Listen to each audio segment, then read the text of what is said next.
Setiap daerah pasti memiliki ciri khasnya masing-masing, mulai dari wilayahnya, kondisi fisiknya, manusia, hingga budayanya.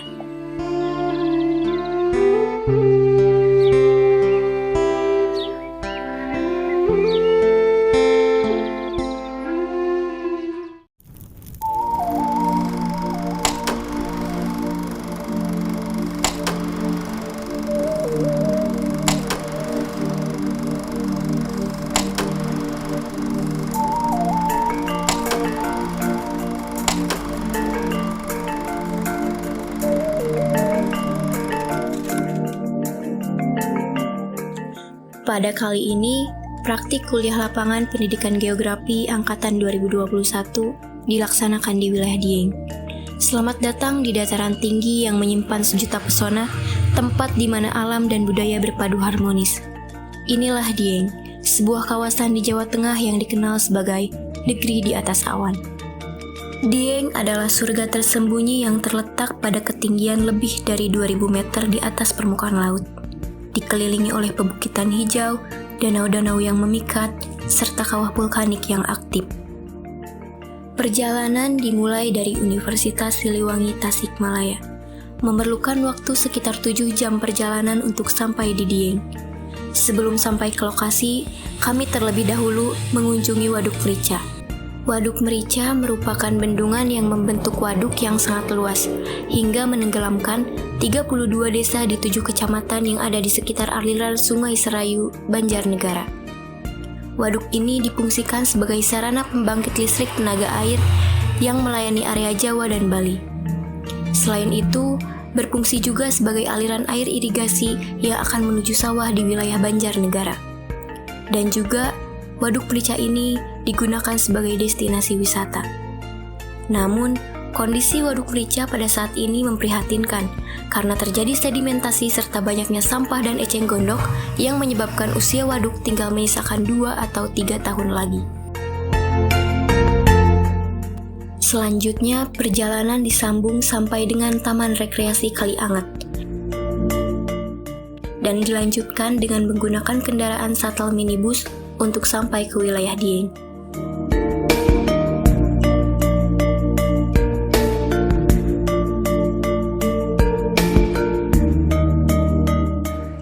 Pada pukul 2 dini hari, kami telah bersiap untuk memulai perjalanan menuju Bukit Sikunir. Dari homestay tempat kami menginap, perjalanan dimulai dengan menggunakan shuttle minibus sampai dengan Desa Sembungan, yaitu desa tertinggi di Pulau Jawa. Dari sini, pendakian dimulai sebelum fajar menyingsing, dengan jalur yang menantang namun memikat. Estimasi perjalanan yang kami tempuh kurang lebih memakan waktu 30-1 jam. Bukit Sikunir merupakan sebuah destinasi yang dikenal sebagai salah satu tempat terbaik untuk menyaksikan matahari terbit di Indonesia.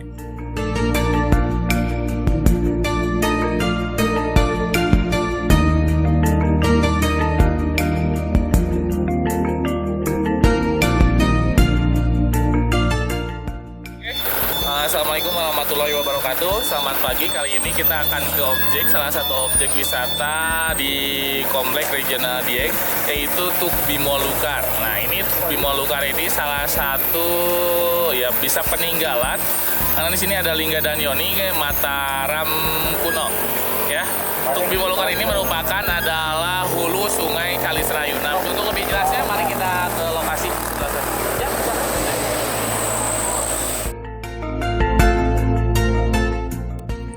Bimolukar merupakan sebuah pertirtaan yang sudah ada sejak zaman Mataram kuno, yang sekarang termasuk dalam kajian kawasan cagar budaya peringkat nasional. Tuk Bimolukar merupakan salah satu mata air yang menjadi sumber aliran Sungai Serayu. Nah, hari ini kita sedang berada di Museum Kalyasa. Nah, Museum Kalyasa ini berada di Komplek Gedung Arca milik Balai Pelestarian Peninggalan Purbakala, Jawa Tengah.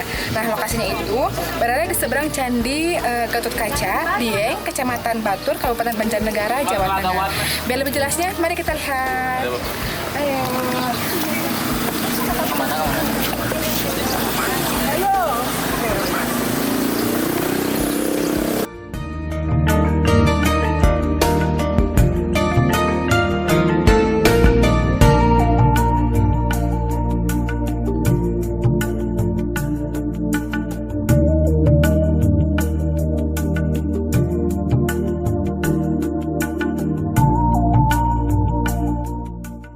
Oke teman-teman, jadi Museum Dieng ini terdiri dari 4 bangunan. Bangunan pertama ada bangunan artefak yang berisi geologi, kemudian dan flora fauna.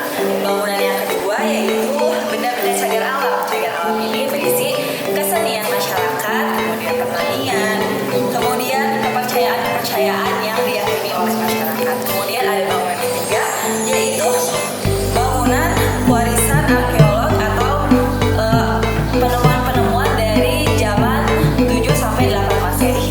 Dan kemudian yang terakhir ada bangunan keempat yaitu berisi panel-panel dari dokumenter mengenai Dieng. Sekarang kita sedang berada di gedung arkeolog. Lalu apa aja sih yang berada di gedung arkeolog? Mari kita lihat. Nah, ini ada Mahakala. Selanjutnya di sini ada Nandi. Ada Nandi di sini. Selanjutnya Nanti itu kan ini ada kepercayaan Hindu ya. Kalau Hindu itu kan ya Kak, yang di binatang yang disakralkan itu adalah sapi. Nah, sapi di India bahasa negaranya Nandi.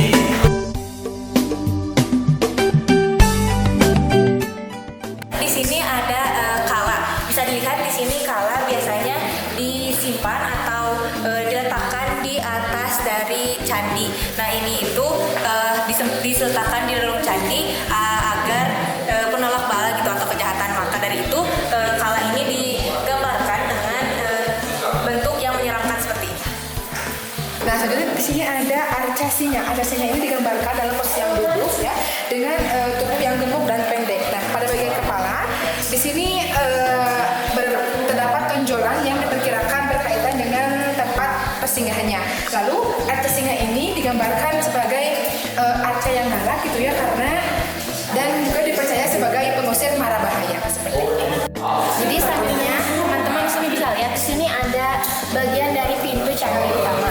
Yang pertama ini terbuat dari biasanya itu dari batu andesit yang dipasangnya biasanya di samping dari pintu-pintu candi. Oke, tentunya di sini ada Lingga dan Yoni seperti yang sudah kita tadi observasi di Tuk Bimalukar, yang mana mungkin sudah dipindahkan ke sini yang originalnya. Nah, yang Lingga ini tadi menggambarkan merupakan simbol Dewa Siwa, simbol kejantanan, sedangkan Yoni ini merupakan pasangan dari si Lingga ataupun dari betinanya. Oke, baik teman-teman, ini di bawah merupakan namanya ratna, yang dimana ini merupakan kemuncak dari candi itu sendiri, dan juga ratna ini melambangkan juga Dewa Trimurti. Nah, yang dimana Dewa Trimurti itu melambangkan juga agama Hindunya yang sangat kental gitu ya. Dan kalaupun kita lihat dari segi bentuk ratna ini, yang dimana ini menyerupai sebuah gada yang di bawahnya itu pada bagian atasnya itu berbentuk lingga ya, sedangkan pada bagian bawahnya ini digambarkan membulat dan dihiasi dengan goresan yang vertikal gitu. Jadi kurang lebih bentuknya seperti gada, namun karena termakan usia juga dan goresan-goresan tertentu mungkin ya, jadi tidak sesempurna yang memang dideskripsikan. Seperti itu. Oke, baik teman-teman, yang selanjutnya ini adalah fragmen kemuncak, yang dimana fragmen kemuncak ini merupakan sebuah kemuncak juga ya, seperti rata tadi, khususnya yang berbentuk menyerupai miniatur bangunan candi, dengan di sini juga bisa dilihat dengan denah wujudnya yang sangkar gitu ya. Dan kalaupun kita lihat di sini dari bentukannya emang sudah agak lumayan rusak ya, karena memang termakan usia juga, tetapi yang mungkin itu deskripsi yang memang kita gali dan kita ambil di sini, yang nantinya kita akan berikan di dokumentasi ini. Terima kasih. Di sini kemudian ada arca penjaga pintu. Nah, tokoh ini digambarkan dalam posisi berdiri atau yang disebut sama bahanga. Nah, oke teman-teman, nah selanjutnya di sini kita akan melihat Jalawadra. Nah, Jalawadra sendiri merupakan bagian dari candi yang memiliki fungsi sebagai saluran air. Nah, dapat kita lihat di bagian ujungnya Jalawadra ini memiliki bentuk seperti kepala naga, dan untuk bagian lubangnya itu berbentuk bulat dengan hiasan bunga. Lalu di bagian lainnya juga terdapat burung dengan sayap yang terbuka. Bisa dilihat di sebelah sini. Oke teman-teman, jadi selanjutnya ini ada arca dewa. Jadi arca dewa ini merupakan salah satu peninggalan Hindu, patung yang dibuat dengan tujuan utama sebagai media keagamaan untuk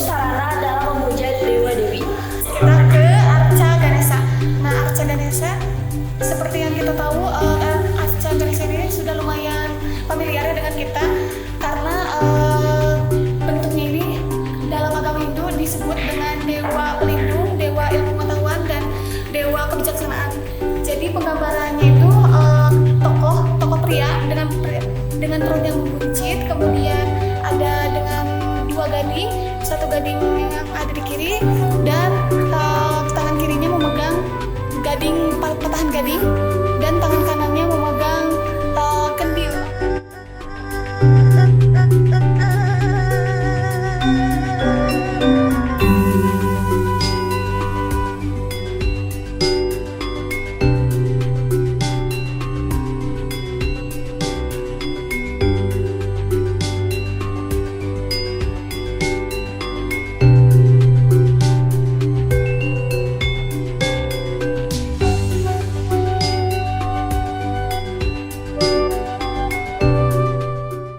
Nah, di sini sekarang ada arca singa. Nah, arca singa ini sering sekali disimpan di pipit tangga yang mau masuk candi. Kenapa? Karena singa sendiri dalam mitologi Hindu itu memiliki simbol sebagai kejantanan dan kesucian.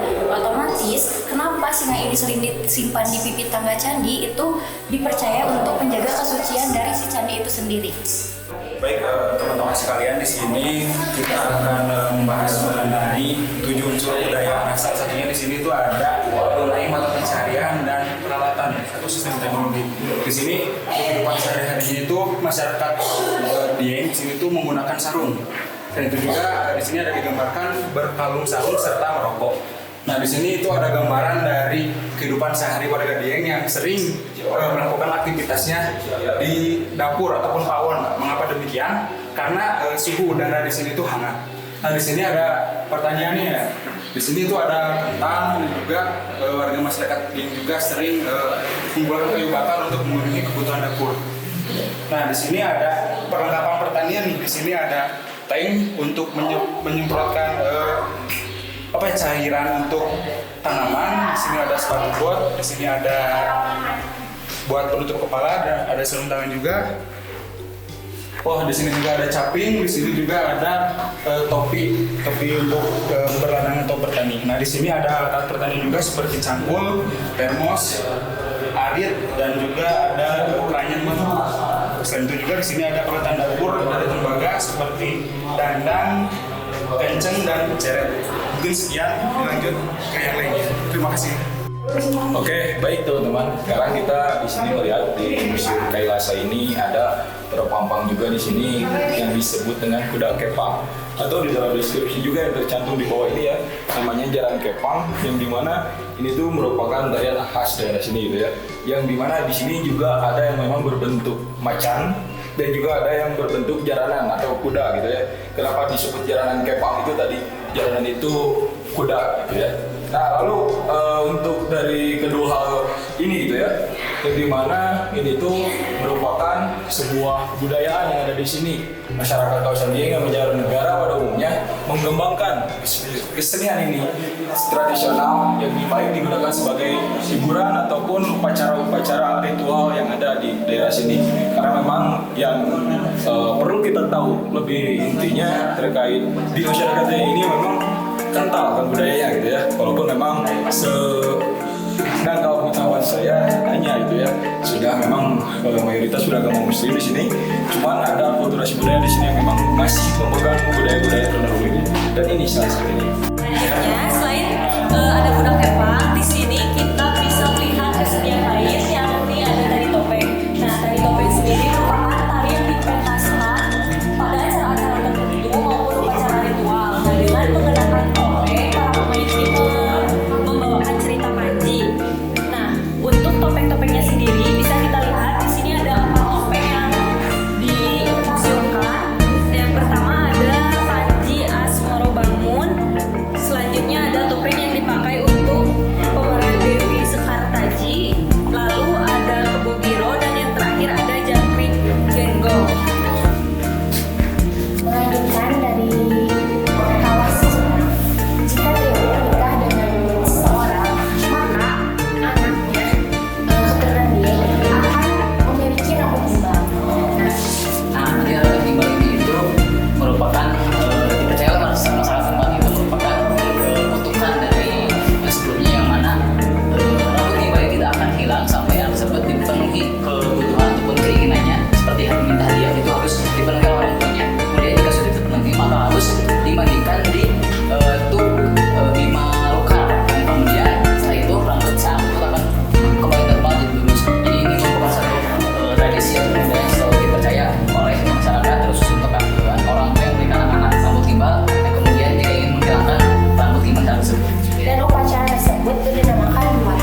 bisa kunci. Nah, ini dimasukin ke sini. Kalau ada gerbang gak bakalan roboh kayak gitu. Nah, terus ada yang kedua.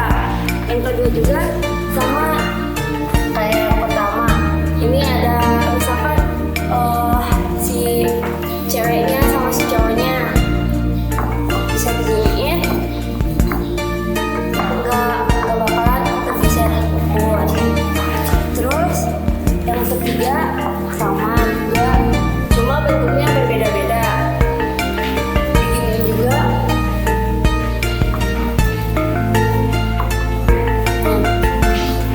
Sama. Terus yang terakhir ada juga, cuma bentuknya beda juga. Bisa. Di ini ada 4 bentuknya. Terima kasih. Nah, saat itu di sini ada candi sebagai kahyangan. Nah, candi ini dikenal sebagai replika guru tempat tinggal Dewa Dewi, karena candi ini juga dekorasi pohon dan makhluk kayangan. Nah, Kalpataru adalah pohon kayangan yang dipercaya dapat mengabulkan segala permohonan manusia. Nah, makhluk yang berada di kayangan ini adalah kira-kira nabi atau pemusi, ada aksara atau nabi, dan juga ada gadavara atau pemusi, dan serta gadagana atau pengawal muslim.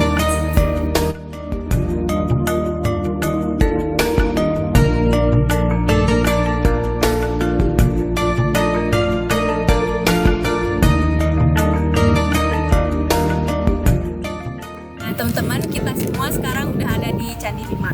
Nah, di sini saya mau memperjelaskan terlebih dahulu. Candi Bima ini yang pertama bisa dilihat ini menghadap ke barat ya. Kemudian Candi Bima itu merupakan satu-satunya candi di kompleks Candi Dieng yang utuh.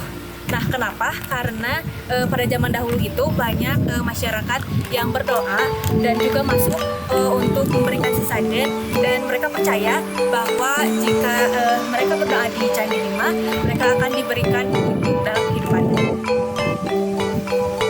Dari segi lokasi, Candi Bima ini bisa kita lihat candinya itu berdiri sendiri. Nah, candi ini berpisah dengan lokasi kompleks Candi Arjuna yang lain, karena candi ini memiliki bentuk atau arsitektur yang hampir mirip dengan arsitek atau dengan bentuk candi yang ada di India.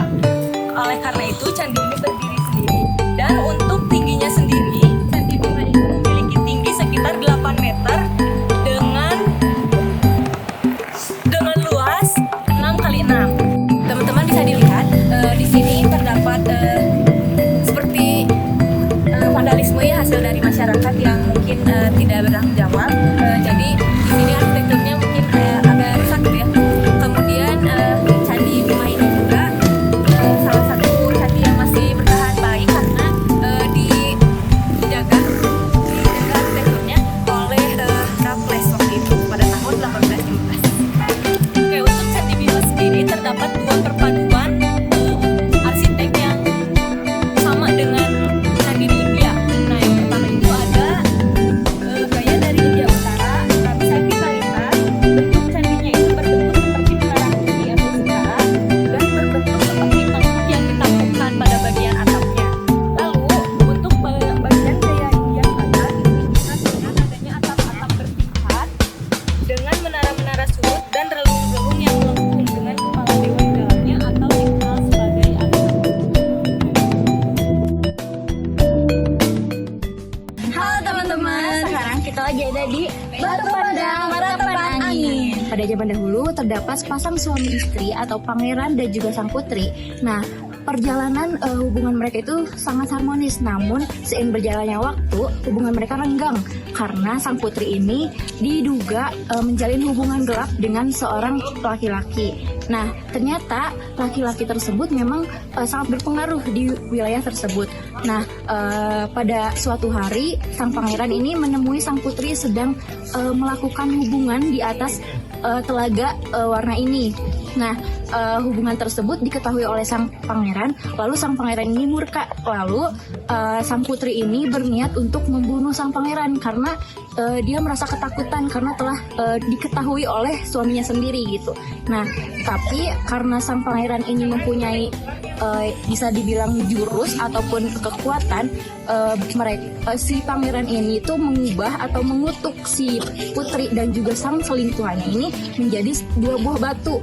Nah, sang laki-laki yang menjadi selingkuhannya ini menjadi satu buah batu yang bisa dikatakan posisinya berdiri, dan sang putrinya ini posisinya itu menunduk atau sedang meratap gitu. Jadi dua batu ini mengisahkan antara hubungan ataupun perjalanan sepasang pangeran dan juga putri yang terjadi pengkhianatan di dalamnya.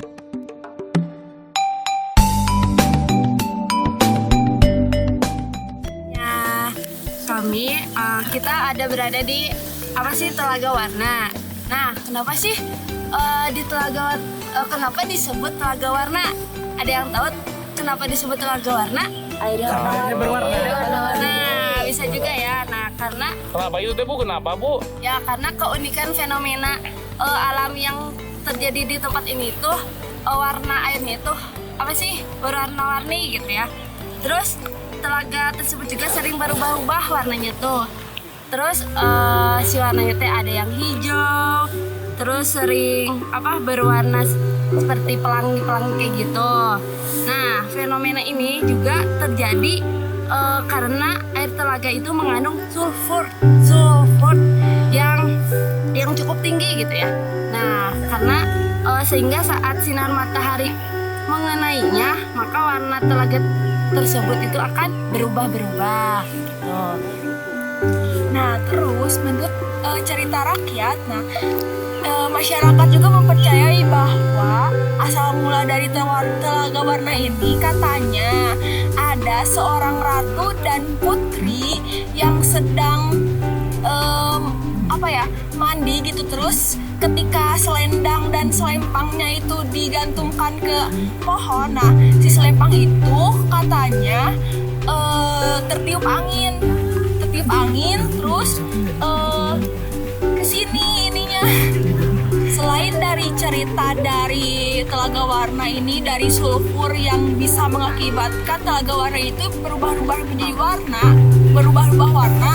Nah, masyarakat juga mempercayai bahwa Telaga Warna ini memiliki asal-usul. Nah, asal-usulnya itu dari seorang putri dan ratu yang suatu hari memutuskan untuk mandi di sebuah telaga. Nah, saat sudah menanggalkan atau menggantungkan pakaiannya di sebuah pohon, tiba-tiba datang angin katanya kencang yang menerbangkan si selempangnya itu ke telaga.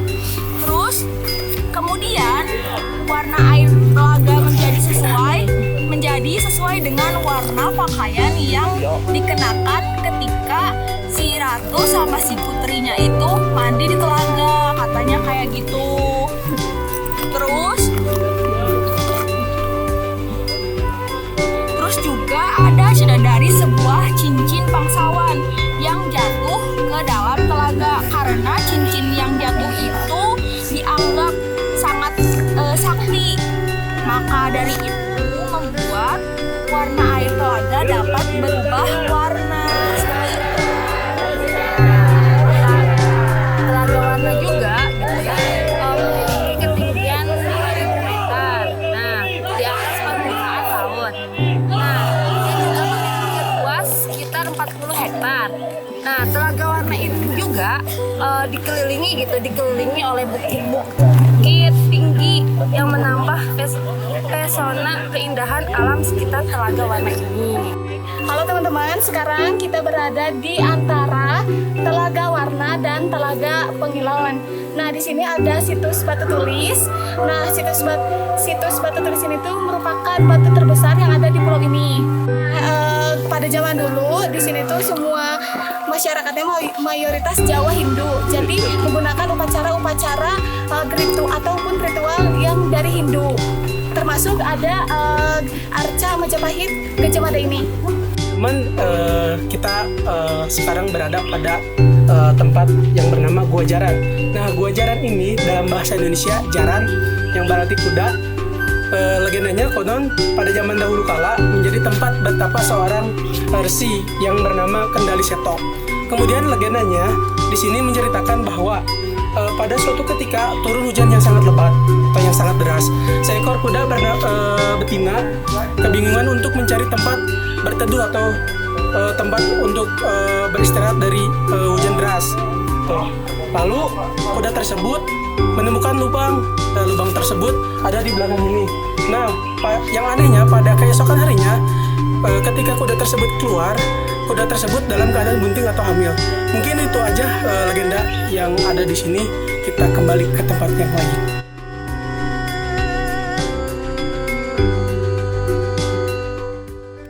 Sekarang kita berada di komplek percandian Arjuna yang berada di Kabupaten Banjarnegara, yang tepatnya di daerah Dieng ya.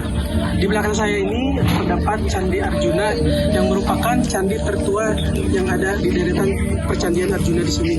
Nah, candi ini diperkirakan dibuat pada abad 8 Masehi oleh dinasti Sanjaya dari Mataram kuno. Nah, di kompleks ini juga terdapat Candi Semar. Di samping kiri saya ada Candi Sri Kandi, ada Candi Puntadewa, dan Candi Sembadra. Nah, Candi Arjuna ini merupakan candi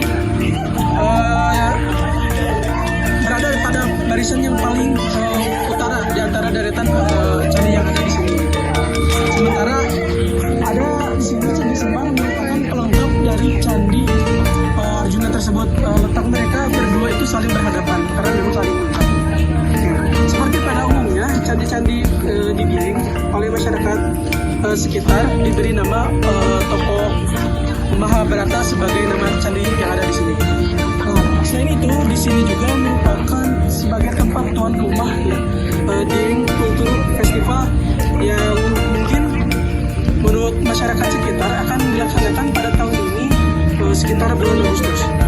Mungkin itu saja dari saya. Teman-teman sekalian, di sini saya sedang berada di komplek candi yang ada di daerah Dieng. Di depan ada Candi Arjuna, dan di depan Candi Arjuna ada Candi Semar. Nah, jadi Candi Semar merupakan salah satu candi yang ada di Jawa yang diperkirakan dari bangunannya sekitar pada abad 8 sampai dengan awal abad 9 dengan ukuran 7 kali 3,5 meter. Nah, Candi Semar ini adalah candi Hindu dengan aliran Siwa. Diperkirakan bahwa Candi Semar dibangun atas perintah raja dari zaman Wangsa Syailendra. Hal tersebut sesuai dengan prasasti kuno ya, Jawa kuno yang menunjukkan tahun 808 Masehi. Nah, Candi Semar ini merupakan candi perwara atau candi pengiring dari Candi Arjuna. Fungsinya sebagai tempat arca nadi atau kendaraan dari Dewa Siwa. Mungkin dari saya cukup. Sekian, terima kasih. Oke teman-teman semua, saya sedang berada di komplek candi di Dieng. Kebetulan sekarang di belakang saya ini merupakan Candi Sri Kandi yang sekarang sedang dibongkar atau bisa direnovasi. Mungkin bisa lebih dekat detailnya bisa lebih. Jadi Candi Sri Kandi ini terletak di sebelah utara dari Candi Arjuna. Seperti candi-candi di Dieng ini, nama Candi Sri Kandi ini berasal dari nama tokoh Sinta Baratayuda. Dalam perang Baratayuda, Sri Kandi maju sebagai panglima perang Pandawa yang menggantikan Resi Senta yang gugur. Nah, saat ini kondisi candi tidak lagi utuh karena atapnya telah runtuh, sehingga bentuk aslinya pada zaman dahulu itu tidak diketahui. Bagian yang tersisa dari candi ini hanya setinggi 50 cm dan badan yang terbentuk seperti kubus. Dan di sisi timur itu terdapat tangga dan piring penampil. Kompleks Pecandian Dieng, Candi Sri Kandi menjadi satu-satunya yang memiliki relief Trimurti, relief Dewa Wisnu yang terpahat di sisi utara candi. Di sisi selatan Dewa Siwa terlihat di bagian timur dan bangunan candi. Meskipun sebagian hatanya sudah rusak termakan usia, tapi relief Trimurti masih dapat dilihat secara jelas. Cuma untuk sekarang bisa ada dalam tahap renovasi, jadi belum terlihat secara maksimal seperti itu. Oke, baik teman-teman. Sekarang kita sudah ada di kawasan Candi Arjuna yang dimana di belakang kita sekarang sudah ada candi yang namanya Candi Pantu Dewa. Nah, sedikit menceritakan tentang Pantu Dewa itu sendiri yang dimana dia merupakan anak sulung dari pewayangan di tokoh Mahabharata gitu ya. Nah, kalaupun kita lihat dari candi ini sebetulnya agak lumayan cukup tinggi dengan kurang lebih sekitar dengan susunan batu sekitar 2,5 meter ya kalau kita lihat. Nah, lalu dari tangga di sini menuju pintu masuk. Nah, dari tangga di sini pintu masuk ke dalam ruang dalam tubuh candi dilengkapi pipi candi dan dibuat bersusun dua sesuai dengan batu candi gitu ya. Lalu pintunya juga dilengkapi dengan bilik penampil dan diberi bingkai yang dimana yang berhiaskan motif kertas tempel. Nah, ruang dalam tubuh candi ini sempit dan terdapat sebuah yoni yang patah bagian ceratnya ya. Di ketiga sisi lainnya terdapat jendela yang bingkainya diberi hiasan kala serta hiasan motif sulur sebagai bingkainya. Nah, sama dengan yang terdapat di pintu, sekitar setengah meter di luar kaki candi ini terdapat batu yang disusun berkeliling memagari kaki candi. Nah, atap candi ini juga bisa dilihat atasnya. Nah, atap candi ini juga tersusun tinggi ke atas menyerupai Meru berupa 3 tingkatan di mana puncaknya berbentuk ratna lalu menyerupai teratai berumpuk 2. Nah, kalaupun tadi teman-teman melihat juga ya di museum Kalsia. Nah, itulah museum yang tadi kita datangi ya terkait dari candi-candi ataupun yang telah kita lihat. Nah, itu ada namanya Arca Ratna gitu ya di sana. Nah, itu yang kita lihat di atas sana juga sama gitu ya, bisa dilihat. Oke. Nah, mungkin sekian penjelasan terkait dari Candi Pantudewa ini. Sekian dari saya. Terima kasih. Halo, sekarang saya berada di Komplek Candi Arjuna. Nah, di belakang saya ini merupakan salah satu Candi Sembrada. Candi Sembrada ini terletak di ujung utara barisan kelima dari Komplek Arjuna. Nah, penamaan Candi Sembrada ini sesuai dengan tradisi pewayangan Jawa. Sembrada itu artinya Dewi Subadra atau sosok perempuan yang dipersunting oleh Arjuna. Nah, menurut Sembrada merupakan tokoh yang penyabar, budi pekerti baik, lemah lembut. Namun di balik semua sikap itu, ia juga merupakan mempunyai sikap yang bekerja keras. Nah, dan seseorang yang setia serta dianggap sebagai model dan seorang istri yang ideal.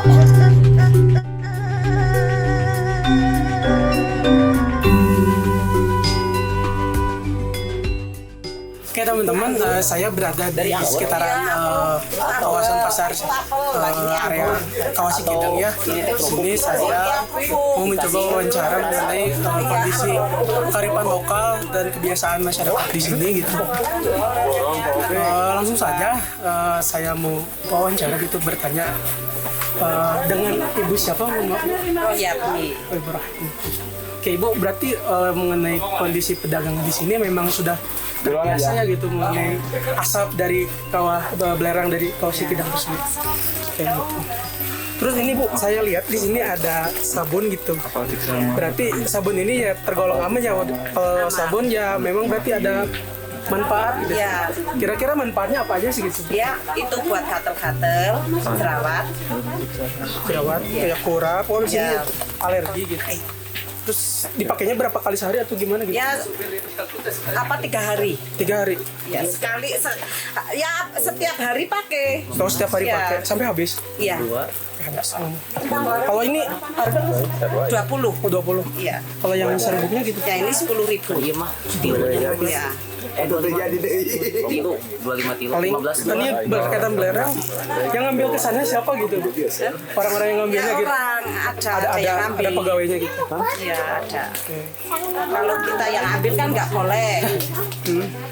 Yang biasa ambil lah.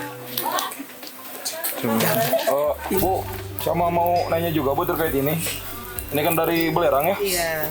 Kalau boleh tahu Bu, ini cara bikinnya itu Ibu tahu dari mana ya? Atau Ya, ada resep kan khusus beli. gitu? Oh ini juga ada Iya, yang itu. ada yang buat. Cuman kalau dari khasiat-khasiat yang tadi Ibu sebutkan tuh sama teman saya gitu kan, buat apa Bu tadi jerawat Iya, gitu kan jerawat, kayak katel-katel, ada. penyakit kulit lah ya, Iya, penyakit secara kulit. umumnya. Iya. Itu mungkin ada kepastian ataupun ada apa ya bukti? Ya mungkin gitu ada nggak, Bu? buktinya kan sering lari sih ini. Lari jadi ada buktinya. Ya. Tapi cuman Bu, kalau emang ya mungkin ini juga jadi pertanyaan saya juga ya mungkin ini cuma dijualin di sekitar ini. Iya sekitar ini. Jadi gak ada yang Nggak apply ada. kalau keluar Nggak daerah nggak sini. ada ya. Ya memang mungkin karena dekat kawasan jam juga ya. Oke. Makasih Bu ya. Iya iya. Nah kalau sama ini nih Bu, berapa ini harganya Bu? Satunya 10. 10? Iya kalau ambil 3 25. 10 deh, 10 satu. Iya, Berarti 10 kehitungnya segini. satuan gini berapa Bu? Berarti ya 1.200 ya.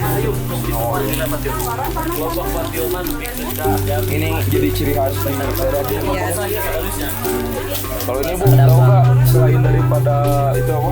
Buat ya minuman ataupun yang bisa dibilangnya minuman buah lah ya. Iya. Khasiatnya gitu Bu. Kalau boleh tahu saya emang Ya kurang tahu. seger sih enak gitu.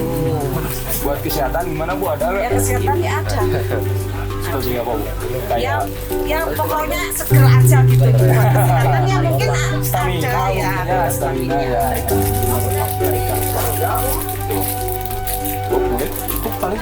Ya, itu aja sih Bu ya. Ini maaf juga kita lagi wawancara juga, karena kita juga kan baru kebetulan di sini dan inginlah penasaran terkait sabunnya gini, terus oleh-oleh kayak gini gitu kan, yang jadi ciri khas katanya kan di sini. Iya ceria. Ya, makasih Bu sebetulnya. Mohon maaf udah mengambil waktunya.